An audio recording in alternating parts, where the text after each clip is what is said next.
Oh, shit. Here we go.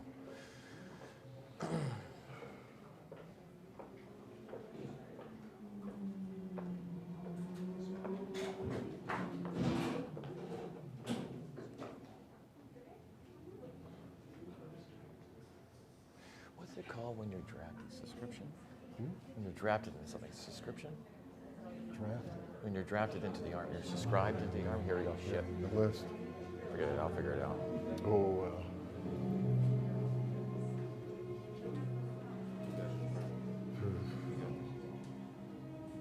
All rise.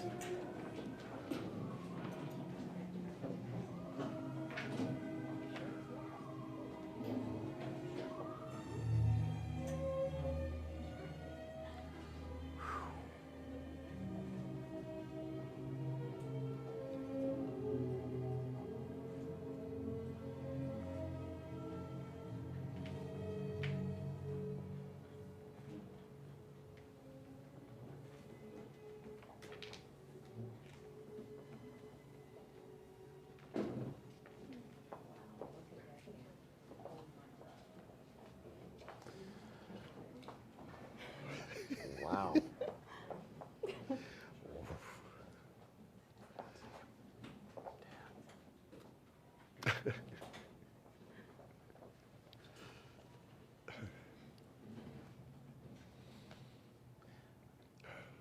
Okay. You guys ready? All right. Well, I'm going to step here. watch the dress. I'd like to start a conversation, and it involves everybody in this room. Words have meaning. Now, for something that's invisible, it has a lot of resonance. It has weight. How many times have we spoken a word to somebody and we've regretted it? We pulled the car over on the freeway and we pound the steering wheel and we say, God, why did I do that? Why did I say that? Or we spoke another word to someone else and we've tossed and turned and mulled it over and over again. And we've all done it. But on the flip side of the coin, words can be edifying. A single word spoken to someone by someone that you admire, or maybe even a stranger, could change the course of your life. A single word. A single word that's edifying could take an awful, dreaded day and turn it into an amazing week.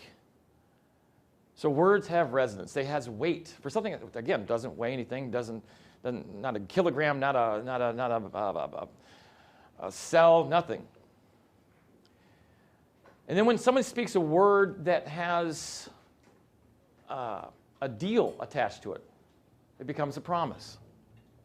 So words, when you give your word to someone, you're giving them a promise. And unfortunately, in this society, when you say, hey, I'm going to borrow your lawnmower, right? I promise I'll get it back by Saturday. If I don't keep that, it's not such a big deal. As where it used to be, when you gave your word, it was a big deal. Now, when you take that same thing, a word and a promise, and you add the sanctity of marriage before God, now you have a new word, and that's called a vow. Now, the Word of God tells us, or the Torah for our Hebrew friends, tells us that better to not make a vow than make a vow and break it to God. Let me say it again. Better not to make a vow than make a vow and break it. That little sentence comes in two parts.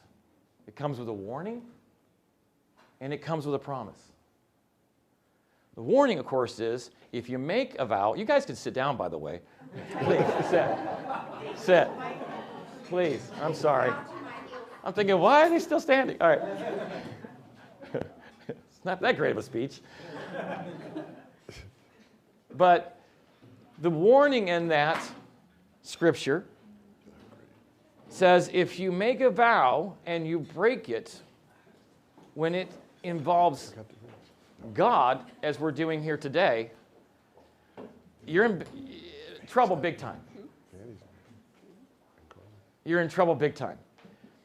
I shouldn't have said that. But we change as we get older. We soften here, we harden there. But the one thing about God is that God is never changing.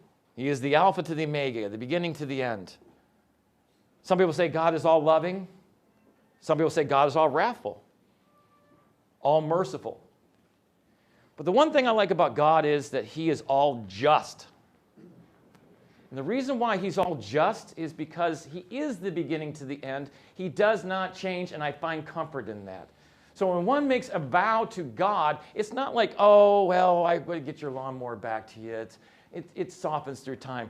For God, the Alpha to the Omega, the beginning to the end, the vow is as important today as it is a week from now, a year from now, or 20 years from now. There's no breaking this. Again, let me warn you, make a vow and break it, you're screwed. Because God is all wrathful. But the other side of that, the wonderful side about that is, make a vow and keep it, there's blessings on the other side. Now I tell you all this because this involves every single one in this room. Not those kids up there, not yet.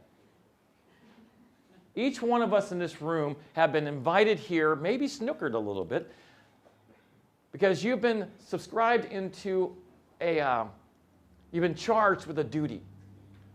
The people in this room are witnesses.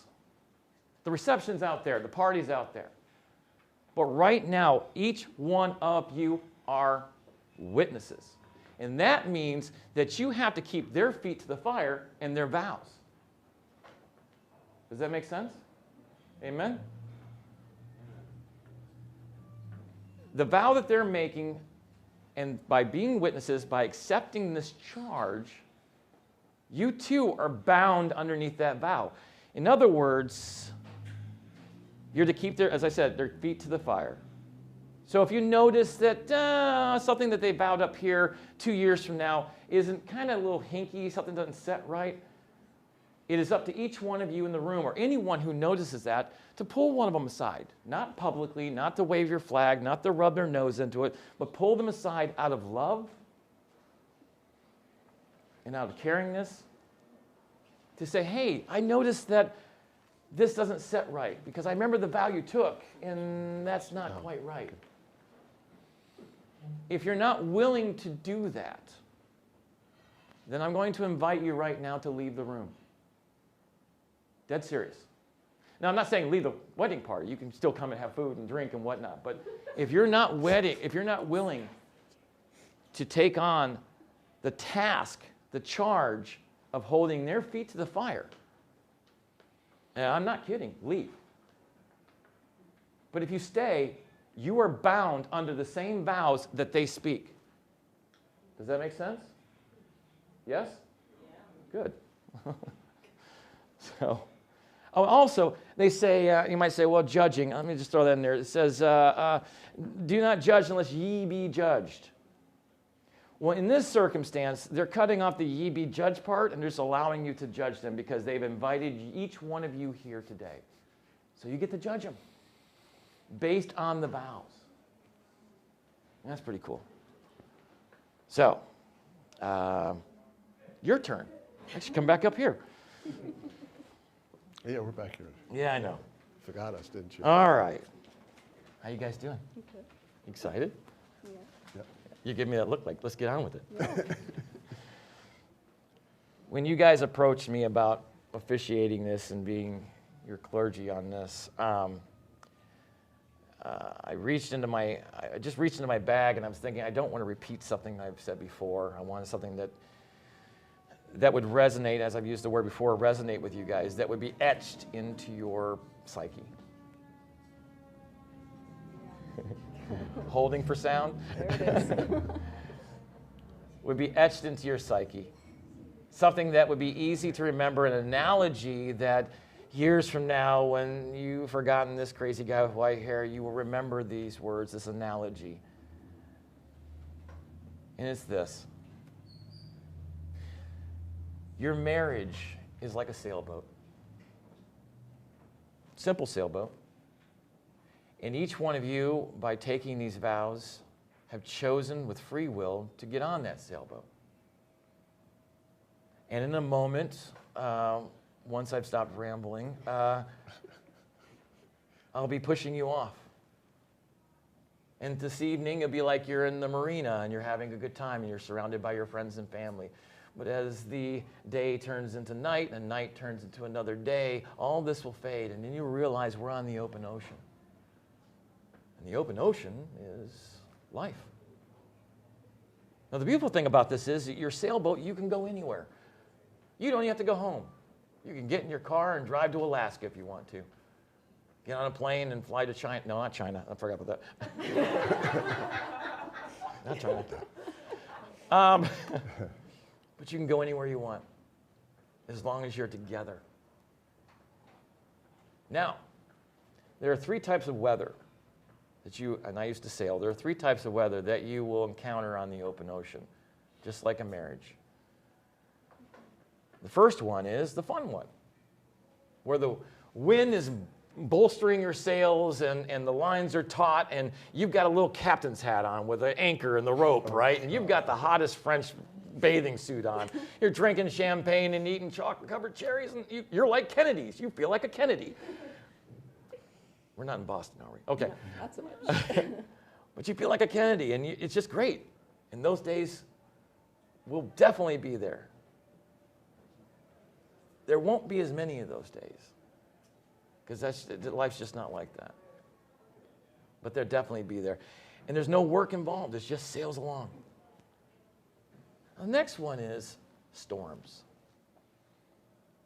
You're going to run into a lot of storms. Now, the cool thing about a sailboat is designed to always right itself.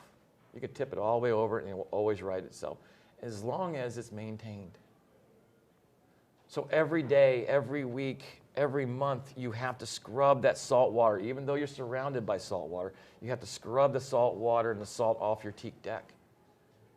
You've got to hang over the side and you've got to wax the side, because that's the shell of your marriage, so it won't leak. You've got to go through the maintenance, and you've got to make sure the hatches are battenable, batten down the hatches. You have hatches. No hatchets. Not hatches. You have to make sure that you moisten the seals, and you have to make sure that when you hit a storm, you're able to lock everything down and weather that storm. And there are going to be some messed up storms. There are going to be storms where you are facing a 50-foot wave, and you're thinking, how are we going to get out of this? The key word is we. And then moments later, and I've been in them, now you're 50 feet in the air looking down. It's even scarier. How are we going to get out of this? And how you will get out of that is knowing that you've done the hard work in the down times to scrub that deck so the teak holds, to wax the side so it doesn't crack, to make sure the seals are moist so they don't leak, to make sure the engine oil's been changed down the little 4-cylinder engine. No matter if the mast gets broken or the jib gets snapped or the tiller gets ripped off, your marriage will right itself. And that's a promise I'll give you. And the cool thing about storms is that, or the marriage, is that if you are attentive and you pay attention, you take turns at the helm, normally you can see the storm on the horizon. It won't catch you by surprise. Something a little hinky. And the more you're on that ocean, the more you're on that sailboat, man, you're going to be able to taste the wind. And you'll know when a storm's coming. And you can right your course so it won't hit you dead on. Or you can go around it because you're diligent. If you're not diligent, you will be caught off guard. And you run the risk of sinking. And the third weather, which I think is the most dangerous, is calm. You will be on this sailboat, and you will be in this marriage, and you will hit ruts where there is no wind, no excitement. You go to work, you pour your coffee, you come home, you eat your dinner, you go to bed, you go to work, pour your coffee, eat home. It is boring. And in that is danger, because you can become complacent. And you stop scrubbing the deck. You stop waxing the side. You stop talking to one another. Instead of entertaining one another and finding ways of being a team. And for God's sakes, don't jump overboard. But that's the dangerous part, I find. Be warned of that. But if you do your diligence, if you take care of your marriage, your sailboat, you keep an eye on the horizon, you'll be okay. Yeah. Does that make sense? Okay. All right. You guys got things to say. And she's not off book. Well. Either am I. I know. Okay. Good. We're going to start with you. Thank you. Would you take her hand, please? Just one of her hands. Yeah. Can you hold the paper? I think so. I think I can manage. All right. We're going to start with you. So truth be told, I actually had to rewrite this morning because I could not read my own writing. Not that you're surprised. So first, the funny ones. I'll always strive to be the woman you fell in love with, and that includes riding my motorcycle better than you. But I do promise that I will slow down so you can catch up. Just kidding, baby. Really? I'll always try to keep making you laugh and smile, which does unfortunately give us wrinkles. So I vow to hold your hand while you get your Botox done, since you really hate needles. Nice. I promise I'll continue to hold your ears, Dad, grope your butt every morning, and tell you how sexy you are to me. Even though I know you'll just roll your eyes and tell me I need to have more coffee. And I do promise to be the pain-in-the-ass nurse, and soon-to-be doctor, that makes you get your shots, take your pills as directed, and get any issues checked out right away so that we can have a long and healthy life together. And now the serious ones. Oh, boy. So I vow to have the patience that love requires, to speak when words are needed, and to share in the silence when they're not, and to be there for you when you need me.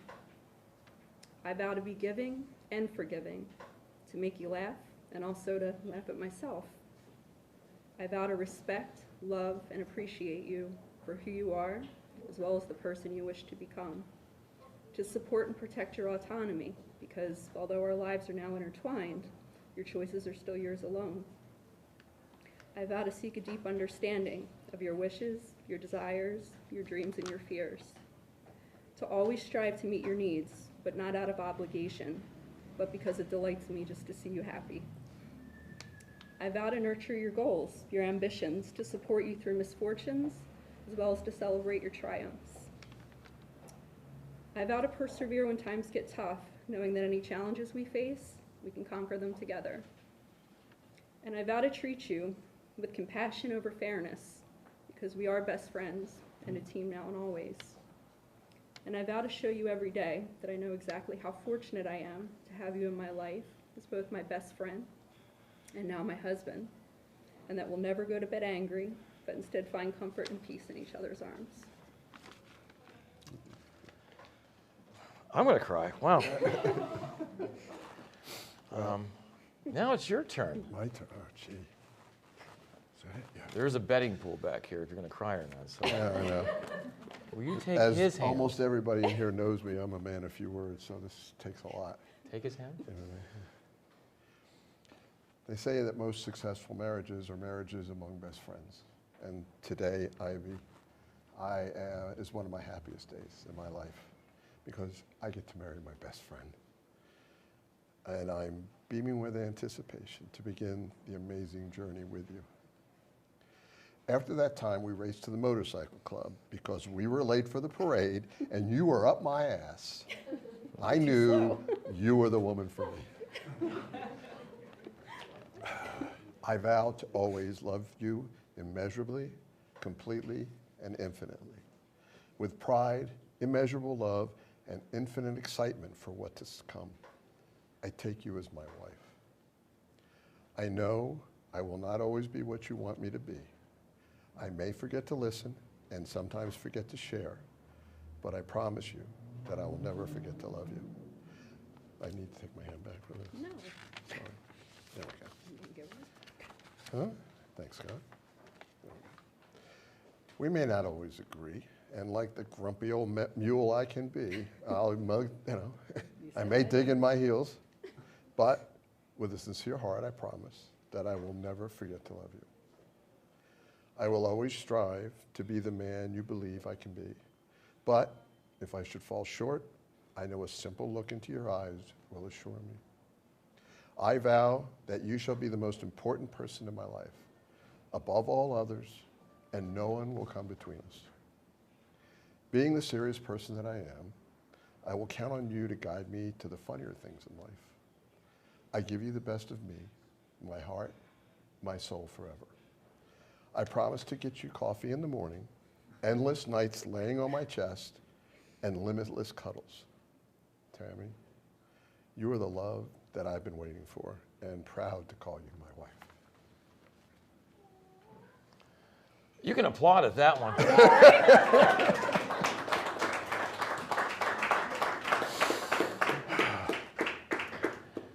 Now, did you hear what he just said? Did you hear the part about how he vowed to love you? You heard that. That was kind of cool, right? Totally was. You know what that means? That I vow to love him. Yeah. Hopefully. Well, totally. What that means is you don't have to earn that. Yes, you do. No. It's respected. He just vowed to love you. That means sometimes you're going to come home from a triple shift and you're just going to be a grumpy old witch. You been home? Yeah. Yeah. Sometimes you're just not going to say the right things. Sometimes you're just going to go through whatever. You're going to screw up big time sometimes. But you never have to earn his love. These witnesses can tell you he just vowed to give it to you with no strings attached. You don't have to earn it. You never have to question it. This man will always love you, no matter how much you screw up. It's done. On the same note, did you hear the part where she said she'd vow to respect you? Men need respect. It's very important to us. You're going to screw up big time. No, really? Yeah, Never you're going to that. screw up big time. No. Never. You are. You're going to make a mistake here and there. Yeah. Oh, yeah. Here and there. Here and there. You're going to say the wrong thing. Your reaction's going to be a knee-jerk versus a thought or pondered out. It's going to happen. But you never have to question if this woman respects you. She just gave you and vowed to you before all of your friends, and more importantly, your witnesses, that you don't have to earn it. You have to respect it, but you don't have to earn it. It's given freely. Isn't that cool? Yeah? Mm-hmm. All right. You got some rings on you? Oh, shit. No. Camera guy's got them. Where'd they go? Oh, no, I put them in the wrong Did pocket. you? Again? I put them in the film bucket. I got to find them. Digging deep.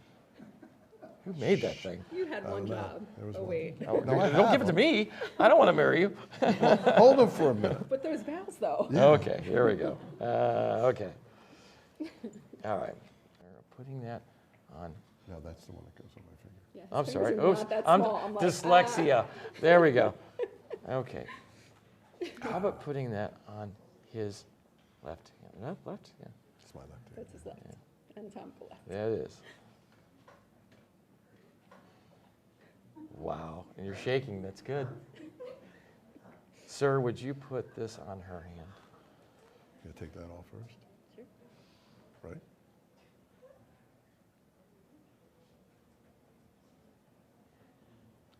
Fits? Oh, thank the good Lord it fits. All right. Wow.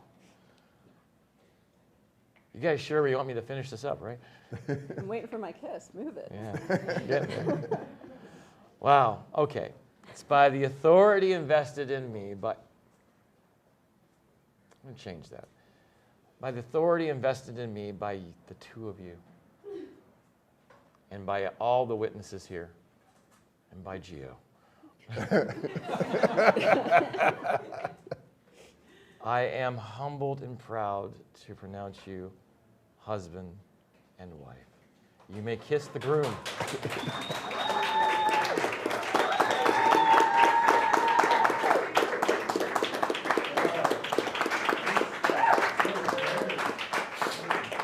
Ladies and gentlemen, I give you Mr. and Mrs. Steve and Ivy Silver.